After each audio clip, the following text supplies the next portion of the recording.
The Poppa and the Punkin, a World War II romance told in letters, 1939 to 1946. This memoir is unique among World War II books. It focuses on just one American family whose two sons are serving in the war but not in combat, and whose family on the home front are living with the everyday issues of rationing, inflation, and lowered income, and the more poignant events of marriage, births, and deaths.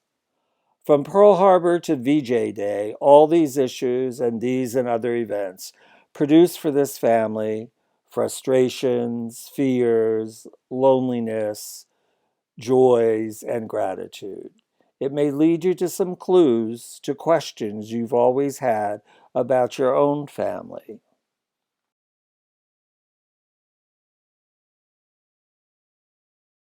My parents, Gene Schubert and Don Dunn, have met working at the Pennsylvania Department of Public Instruction in the spring of 1939. By late summer of 1939, they are beginning to fall in love with each other, just as Germany and Russia invade Poland, beginning World War II.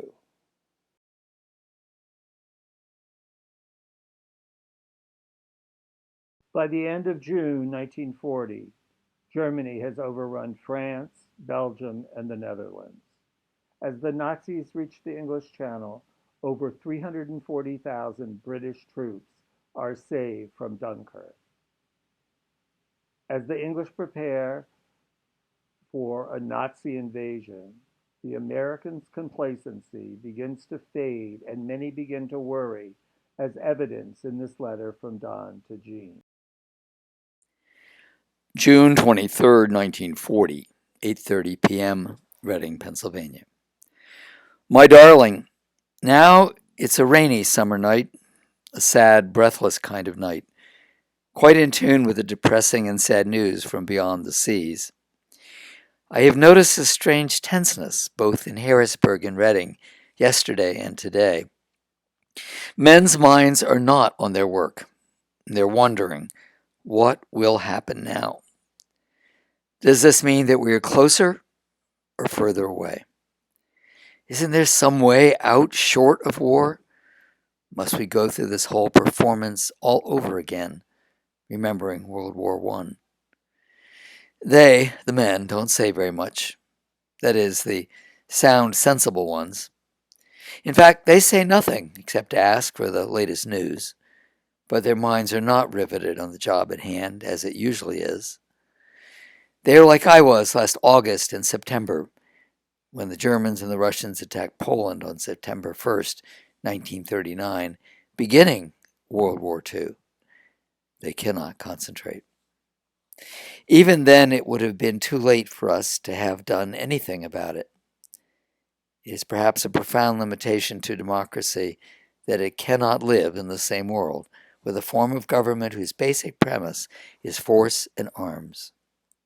Thus, this time, we must not only destroy the disciples of force, but destroy force itself as a medium of national conduct. Yours, forever and ever, Dawn.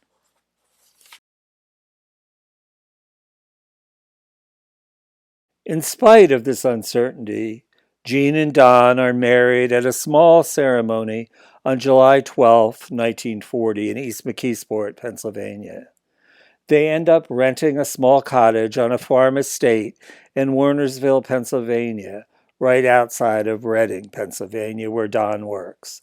The best description of their first 2 years of marriage is in a letter that Jean writes to Don after she revisits their cottage on the way home from spending the summer in New London in 1945. September 6, 1945.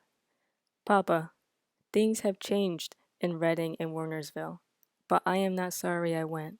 It brought you so close to me. It was still the same lovely little house to me where we lived and loved, where we shared so many beautiful things, delightful memories. Our pretty garden where we worked so hard, the papa making the speeches to the gobble gobbles, the apple pies we made from the apples in the orchard, our first Christmas tree, the big doggy Kurt coming to live with us, the pear tree with the first snowfall, the baby lambs and Cheerio, the pheasants down by the brook, the chestnut tree, the papa pushing the wheelbarrow with the ashes, the little pussy cat, the walks in the backfields, the moonlit nights where we laid on the grass, watching the cars go by on the main road.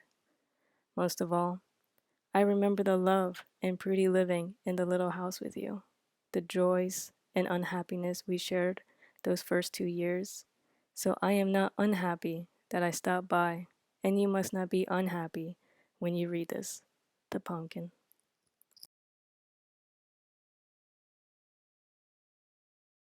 This life comes crashing down on December 7th, 1941, with the Japanese attacking Pearl Harbor in Hawaii, killing close to 3,000 people and destroying one-third of the Pacific Fleet.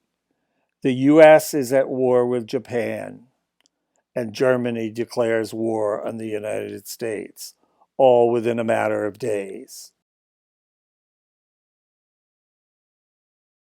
Within months, Dunn is accepted and attends the Army Air Corps Officers Candidate School in Miami Beach, Florida, separated from Jean, who is still working in Reading, Pennsylvania.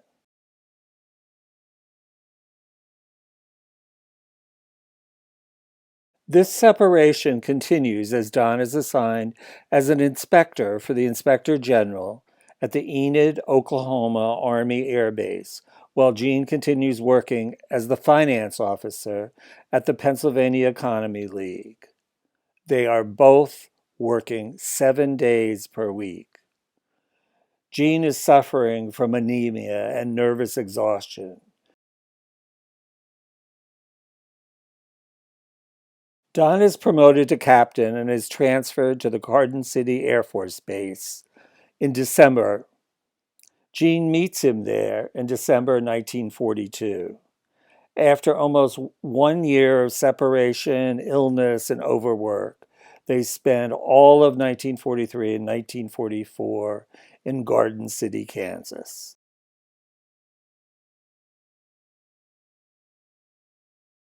"1945 brings the change Don and Jean have been anxiously awaiting. After being promoted to major, they move to Waco, Texas for 3 months. April 13th, 1945. Chicago. Darling, it was such a pleasant day with good news, until the first shocking news came over the radio at 5:10 p.m. How many millions like us were stunned with the news that our leader, President Roosevelt, had passed away. Unashamedly, I wept only. Many hearts are heavy tonight. Even I, who never knew him, feel such a tremendous loss.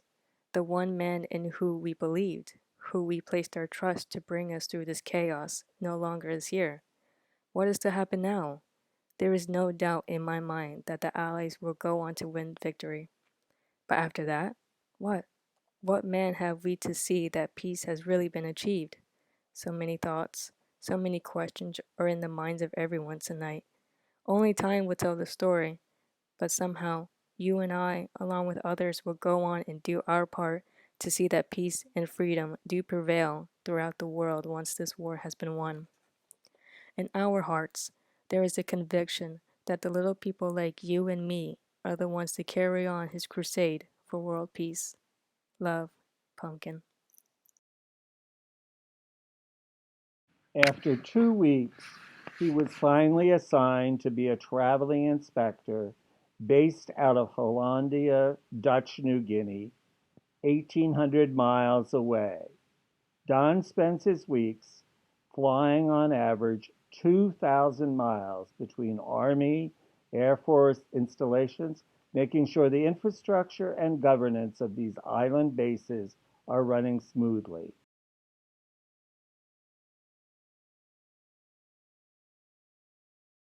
On August 6, 1945, the Americans drop an atomic bomb on Hiroshima and another on Nagasaki on August 8th. Jean describes her feelings about the possible end of the war and the use of atomic weapons in this next letter. August 10th, 1945, 9 p.m. My dearest sweetheart, this has been a difficult day, a day of waiting, listening, and hoping, a day of praying that the enemy is offering to surrender completely and in good faith, that we as the Allies will accept this surrender. We have been glued to the radio all day long.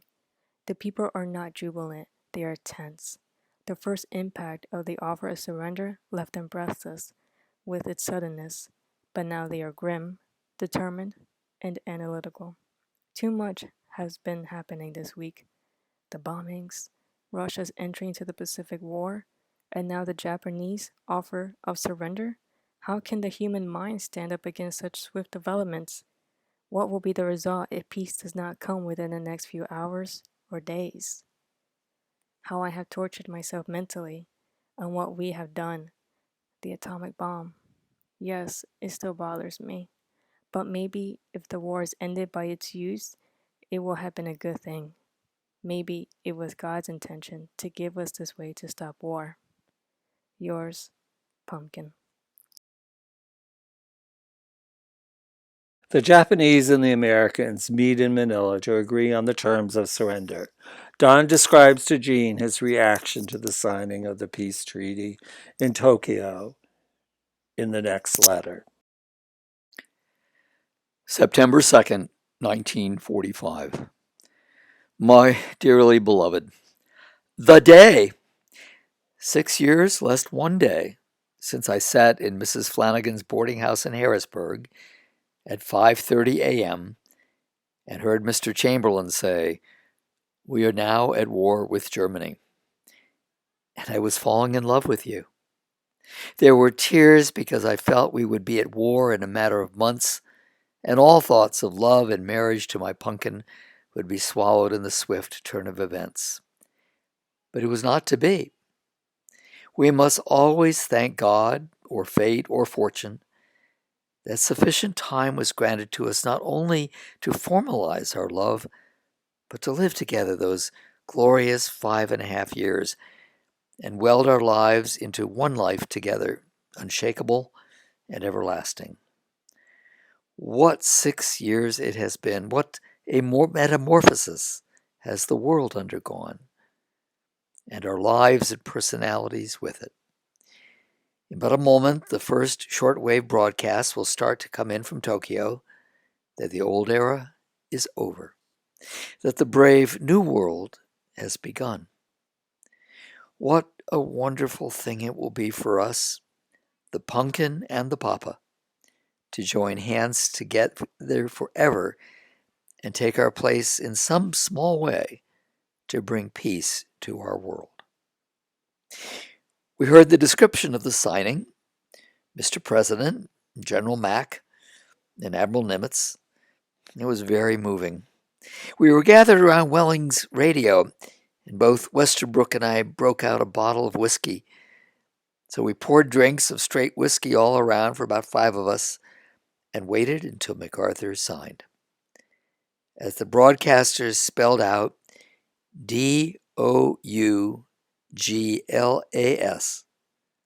we struck glasses and it was over. Love, Dawn.